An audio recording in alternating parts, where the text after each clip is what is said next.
from St. Louis Public Radio. This is the Politically Speaking Hour on St. Louis on the Air. I'm Jason Rosenbaum. One of the wildest and most competitive Missouri primaries this year was for Secretary of State, an office that serves as the chief election officer for the Show Me State. 8 Republicans sought to succeed Secretary of State Jay Ashcroft, who made an unsuccessful gubernatorial bid. Despite not having the most money or the flashiest social media strategy, State Senator Denny Hoskins emerged as the winner of the primary. And since moving on to the general election, Hoskins provoked more attention for his campaign platform to hand count ballots instead of using tabulating machines. I just think that hand counting ballots is the very simplest, safest way to go back to. And yes, I filed a bill to go back to hand counting ballots. Would it require some more manpower in order for us to do that? Most certainly.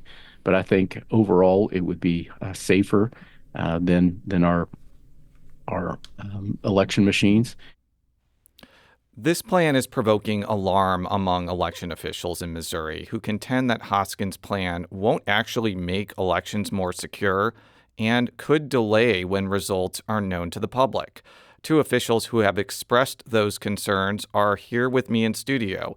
Eric Fay is St. Louis County's Democratic Elections Director. Eric, welcome. Hi, thanks, Jason, for having us. And we also have in studio Rick Stream, St. Louis County's Republican Elections Director. Rick, welcome to the Politically Speaking Hour on St. Louis on the Air. Thanks, Jason, for having me on. So, Rick, I'll start with you. What do you think of Senator Hoskins' idea of hand counting ballots instead of using tabulation machines?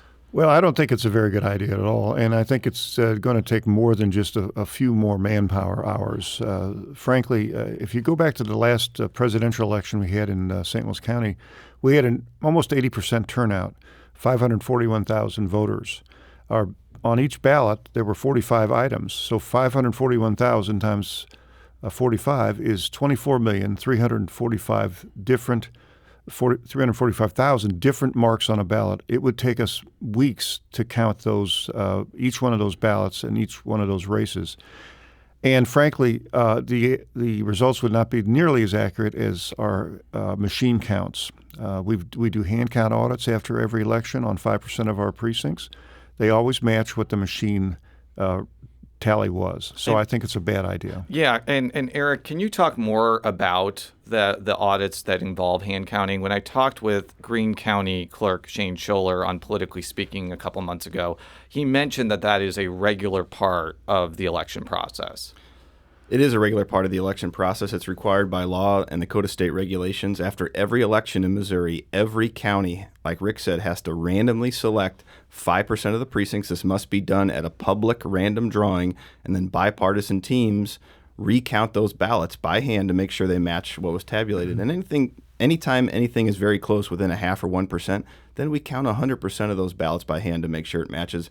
And we know, as Rick said, that it's not very accurate because what is mind-boggling to me, Jason, is that we have been here before. There's a reason we have voting machines now, because hand counting, when we did it, it did not work very well, and it is well documented. So the fact that folks are advocating to go back to the system that didn't work before is very strange. Now, Rick mentioned the possibility that elections could take a lot longer to be known to the general public. I asked this exact question to Senator Hoskins when we both were at the state fair in Sedalia. Here's what he had to say.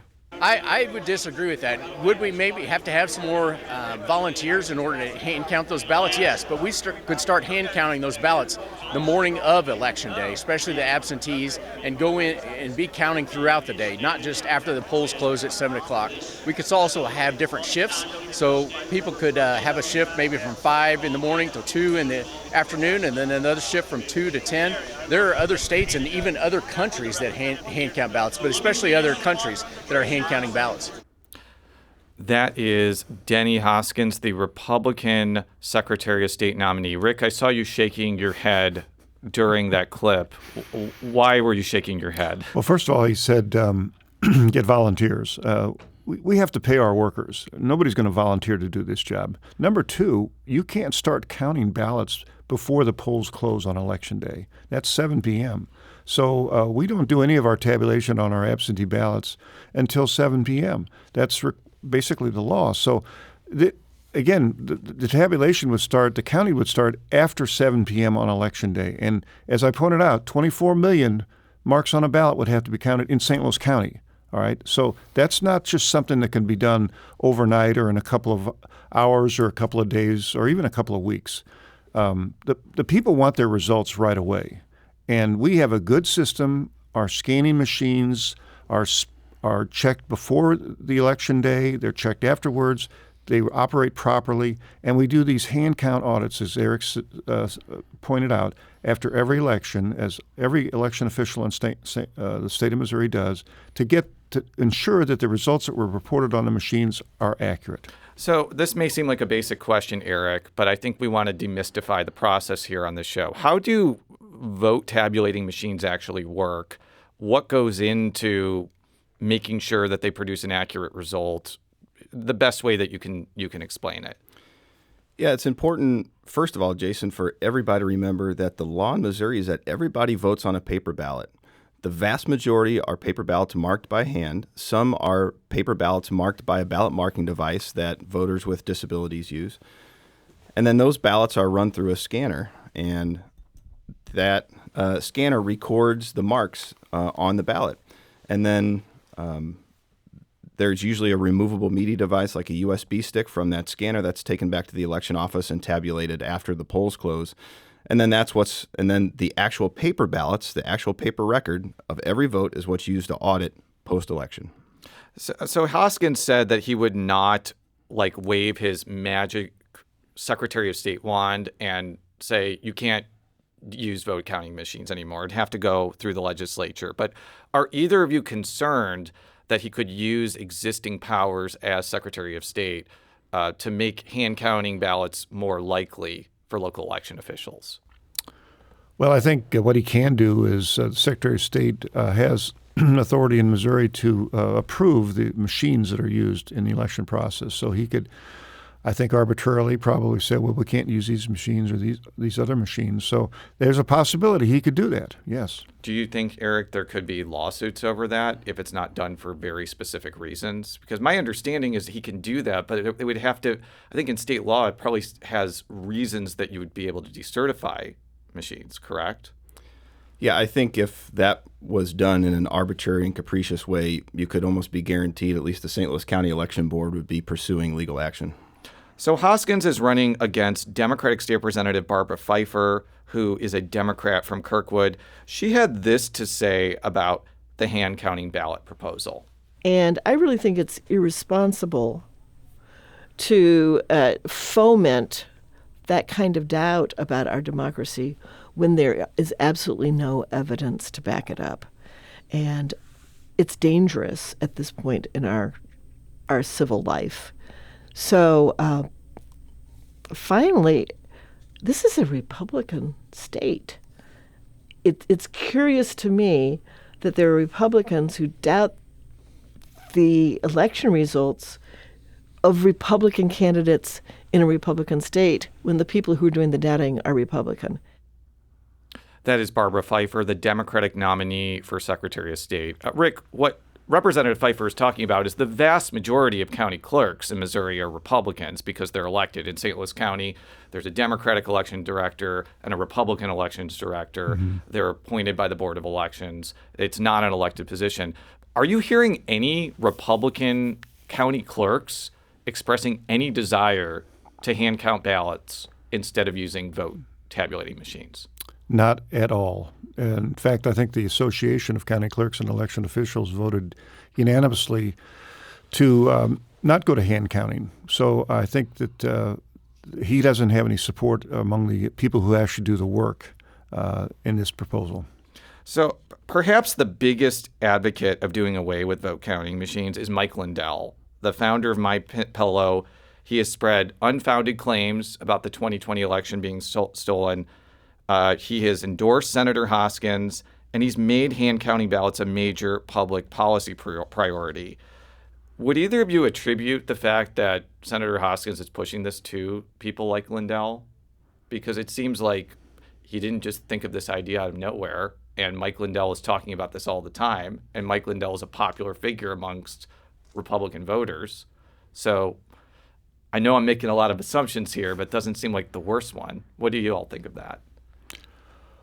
Well, I think Denny, and again, I served with Denny in the House, and he seemed like a reasonable person back then. And this is just an idea he has that I think is, frankly, purely political to get elected in a Republican primary. That's what I'll say about it. There's no basis whatsoever for him to believe this, and but some people seem to think that this is going to solve a lot of problems, but it's not. It's in Missouri we have a good system already in place that protects the vote of the people, and it's hand counting ballots will not make it any more accurate, will not make it any more fast. I mean, it's going to delay the results tremendously. So I think it's a bad idea. And Eric, do you hear from voters who may be on the Republican persuasion demanding the St. Louis County Board of Elections start hand counting ballots?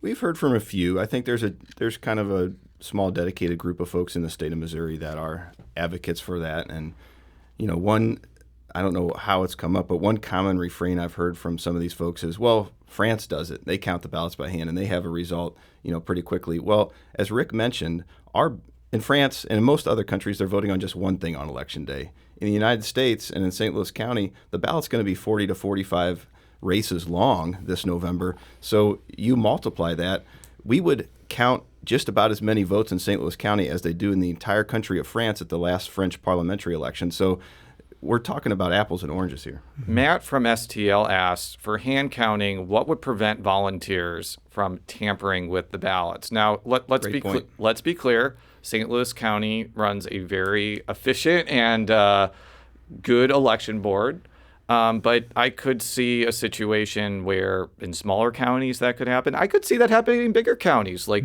there could be volunteers in St. Louis County or St. Louis City that have unscrupulous motives. What do both of you think about that? I'll take that first if you don't mind, Rick. Oh, sure. I mean, Matt, I think you said his name is very astute. When Senator Hoskins introduced this bill, I went back and did some research. I looked up articles from the old Globe Democrat and the Post-Dispatch from the 1950s when Missouri's legislature passed the first law to allow voting machines in the state of Missouri. And there, in the 1950s, there were these grand jury investigations in St. Louis that had looked into irregularities around election results, and they found that in the hand counting, people were fudging the results in the hand count, and that voting machines were seen as a way where they just couldn't arbitrarily change numbers and add extra tick marks and make errant marks on the ballot that would invalidate them. So, yeah, that's a real concern. I mean, the bigger concern with hand counting is just regular human error, but we have seen, again, from history, it's well documented in our localities here, those are real problems with hand counting. And at the very first question, Rick, you mentioned it could be weeks before people learn the unofficial results. Just for context, most people in Missouri are able to find out election results by like 10, 11, 12 at night. Would you say that if hand counting happened, there's no possibility of being able to know the results on Election Day? I would agree with you 100% on that. Again, as Eric pointed out, we've got so many items on the ballot. It would be extremely impossible, frankly, to have the results on election night. So, and people want their results quickly. So it doesn't mean we're not accurate. Eric and I would both, fight against any system that we had here that wasn't going to give us accurate results. It's not just the timeliness, but it's first we have to be accurate. And machines don't make mistakes. They don't accidentally put a tick mark on or something like that.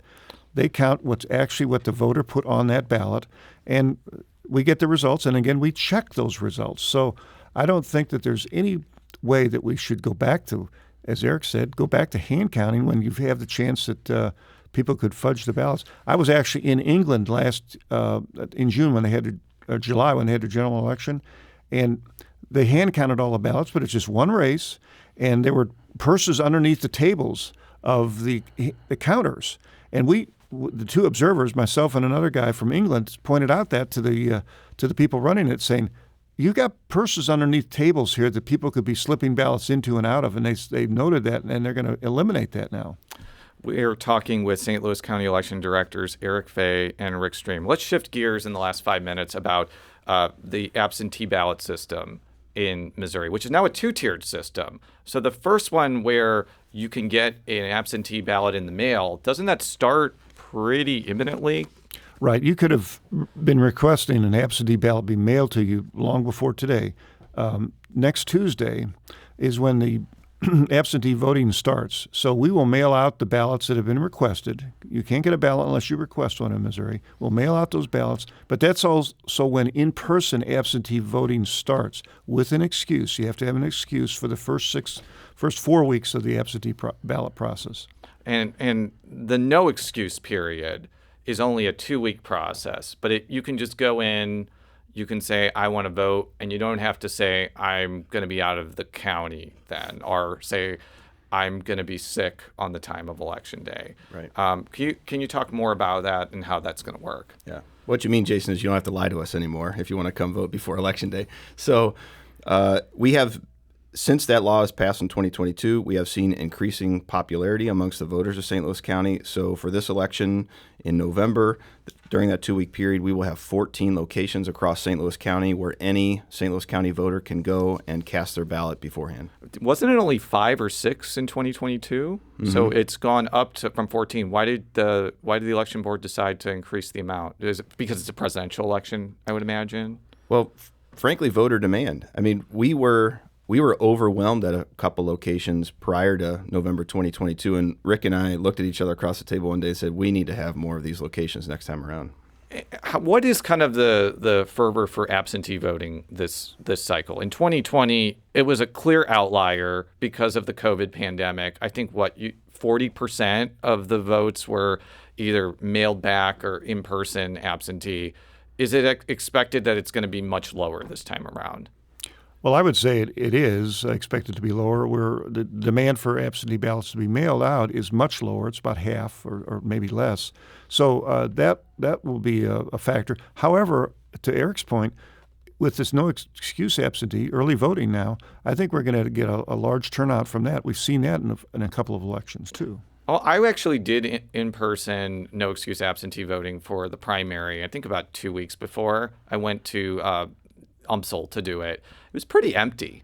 Now, maybe it was because it was pretty far from the election, but did you find that it was actually well used during the primary, or is it primarily something that gets a lot of usage during general elections?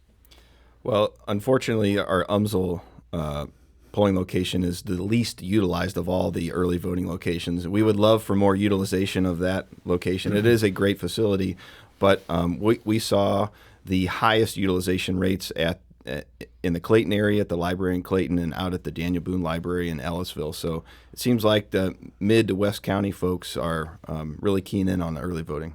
So a couple of questions, though. If you vote through the mail, do you have to get it notarized still? I know that was something that was a big point of contention in 2020. Mm-hmm. Can you talk about that aspect of it? Sure. There are 6 reasons to vote absentee by mail as part of that process. All of them require a notarization, except for if you're disabled or handicapped, or you're caring for somebody who's physically disabled or handicapped. And then if you vote in person absentee with an excuse or without an excuse, you do need to bring some sort of photo identification from a governmental entity. Eric, can you talk about that in the last 30 seconds we have here? Yes, Missouri's voter ID law is very strict and specific. You must bring a Missouri driver's license or Missouri non-driver's license, a U.S. passport, or a U.S. military ID. Otherwise, you're going to have to use a provisional ballot. Rick Stream is the Republican Director of Elections for St. Louis County, and Eric Fay is the Democratic Director of Elections for St. Louis County. And as a reminder, Election Day this year is November 5th. Thank you both for joining us to talk about the important issues we're dealing with in this critical election. Thanks, Jason. Yeah, thank you. Today's episode was produced by Jason Rosenbaum. Our audio engineer is Aaron Dorr. This podcast was mixed and edited by Aaron. St. Louis on the Air is a production of St. Louis Public Radio. Understanding starts here. Do you find yourself regularly listening to episodes of St. Louis on the Air? Suggest us to a friend you think might enjoy our conversations. And leave us a review and rating on Apple Podcasts on the App Store. It's the simplest way to help people discover our show. Thanks. St. Louis Public Radio is a member-supported service of the University of Missouri St. Louis.